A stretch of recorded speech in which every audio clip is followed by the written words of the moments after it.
இந்த வரலாற்றை மீட்டுருவாக்கம் செய்கிறதுல ஒரு பெரிய சிக்கல் இருக்கு. என்ன இங்க சொன்ன மாதிரி கிட்டு செஞ்ச மாதிரி நம்மளுடைய வரலாற்றை பதிவு செய்யலாம் நம்மவே இல்லாதனால எல்லாம் கற்பனை ஆயிடுச்சு. இலக்கியம் பொய் பேசும், சுவைபட சொல்லு. இலக்கியம் என்பது நயம்பட உரைத்தல், அதுதான் உங்களுக்கு. அது சுவைபட சொல்லுதல், அது பொய் பேசும். இப்ப உருகி சுகம்பரா மாறி திருகி எரிந்தால் தீயிட்டால்னு சொல்லும்போது அது என்ன எப்படி அப்படின்னு கேட்கும்போது, அப்ப நான் எங்க வாத்தியார் தமிழ் வாத்தியார் குப்புசாமி எனக்கு பாடம் நடத்தும்போது, அப்ப இப்ப இருக்கிற மதுரை வேற மதுரையா ஐயான்னு கேட்டேன். அப்படி இல்லடா, தீ பற்றி எரிந்ததுன்னா வாழ்ந்த மக்கள் அவளுக்கு நேர்ந்த துயரத்தை துன்பத்தை கண்டு வயிறு எரிந்தார்கள்ங்கிறத அப்படி சொல்லியிருக்காங்க சுவைபட அப்படி. அப்ப இலக்கியம் பொய் பேசும், இதிகாசங்கள் பொய் பேசும், புராணங்கள் பொய் பேசும், காப்பியம் காவியம்லாம் பொய் பேசும். ஆனால் வரலாறு பொய் பேசக்கூடாது, பொய் பேசாது, பொய் பேசாது. அதனாலதான் நாங்கள் முற்றுமுழுதாக வரலாற்றில் புறக்கணிக்கப்பட்ட ஒரு இனத்தின் மக்கள் இன்றைக்கு வரைக்கும். இப்ப உதாரணமா இப்ப கண்ணகி அவளை எடுத்துக்கிட்டா எங்களுக்கு என்ன பெருமை இருக்குதுன்னா, சோழ நாட்டுல பிறந்து பாண்டிய நாட்டுல இறந்து சேர நாட்டுல தெய்வமாகிறார். எழுதின எங்க பாட்டை இளங்கோவடிகள் 3 மன்னர்களை இணைத்து, 3 நிலப்பரப்பை மன்னர்களை இணைத்து ஒரு காப்பியத்தை எழுச்சுகிறார். அது காப்பியம், அது கற்பனை. ஆனால் கண்ணகியிலும் சிறந்தவள் இருக்கிறார் எங்கள் குலத்தில் எங்க முன்னோர், அது எங்க பாட்டி வேலு நாச்சியார். அது காவியம், இது வரலாறு. ஆட்டினா அங்கதான் பாருங்க, ஆட்டி படைக்கிறானையா அப்படிங்கிற மாதிரி ஆட்டி படைத்தால் ஒரு பெண்மகள். தமிழர்கள் பொதுவா மானுடனே தாய் வழி சமூகத்திலிருந்து வந்தவன் தான். முதல் திணையிலே நம்ம முதல் நிலத்திலே தாய் வழியில், 2வது நிலமும் தாய் வழி, 3வது மருத நிலத்தில் என்று வேளாண்குடிகளாக மாறுகிறோமோ, அவன் காட்டை பார்க்க போகும்போது வீட்டை பார்க்க பெண் இருக்கும்போது ஒருவனுக்கு ஒரு தீங்கிறது வரும்போது தந்தை வழி சமூகம் ஆயிடுது. அங்கதான் முதல் எழுத்து. எங்க ஐயாமே சொல்றாருல, பேரை போடும்போது அவரு எசக்கிய சேர்த்துக்கிட்டாரு அப்படின்னு. அப்ப தந்தை வழி சமூகமா வரும்போது தான் அது வரைக்கும் பெண்ணு தான், தாய் வழி சமூகம் தான். நம்ம அதை மாற்ற முடியல. இன்றைக்கு வரைக்கும் நாடு தாய் நாடு தான், மொழி தாய்மொழி தான். என் தம்பி கார்வனன் சொன்னது மாதிரி தமிழ் குடிகளுக்கு 90 விழுக்காட்டுக்கு மேலே பெண் தெய்வங்கள் தான். எனக்கு கூட என்னுடைய குலதெய்வம் வீரமாகாளி பெண்ணு தான். இங்கே இருப்பீர்கள் எங்கள் இன வரலாறு. இந்த திராவிடர்கள், அதுவும் ஐயா ராமசாமி பெரியார் வந்த பிறகுதான் எங்களுடைய வரலாறை தொடங்குகிறார்கள். திராவிட வரலாறு, திராவிட.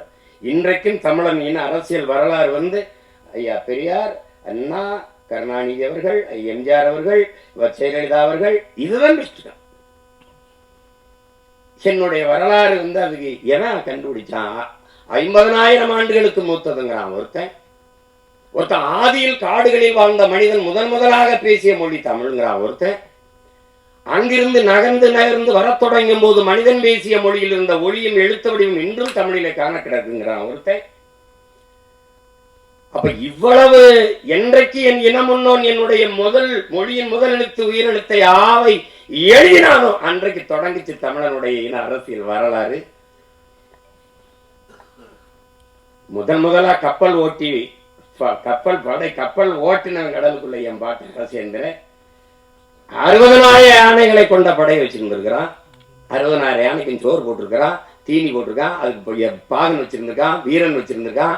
அந்த யானைகளை கப்பல்ல ஏற்றி கொண்டு படையை நடத்திருக்கான். எங்கேயும் போர் போடல. 60,000 யானையை வரிசையா நிறுத்தி வீரர்களை மேல நிறுத்தி ஆயுதத்தோட நிறுத்தினா எதிரி நாட்டு படை வீரன் குதிரையில நின்னவன் காலை தூக்கி யானை புலிரிச்சு அவ்வளவுதான் கும்பிட்டான். சாமி என்னை விட்டு நீ ஆண்டுகன்ட்டு. உண்மையிலதான் 60,000 யானை. நீங்க அவ்வையாரெல்லாம் 1000 யானை நின்று கேட்பா, இருந்துட்டான் தேட்டருக்குள்ள ஓடிட்டான், திரையரங்குக்கு ஓடிட்டான். அப்பா உங்களுக்கு தெரியுது. அப்படி வாழ்ந்து அவ்வளவு பெரியது. அது பெருமையாக பேசல.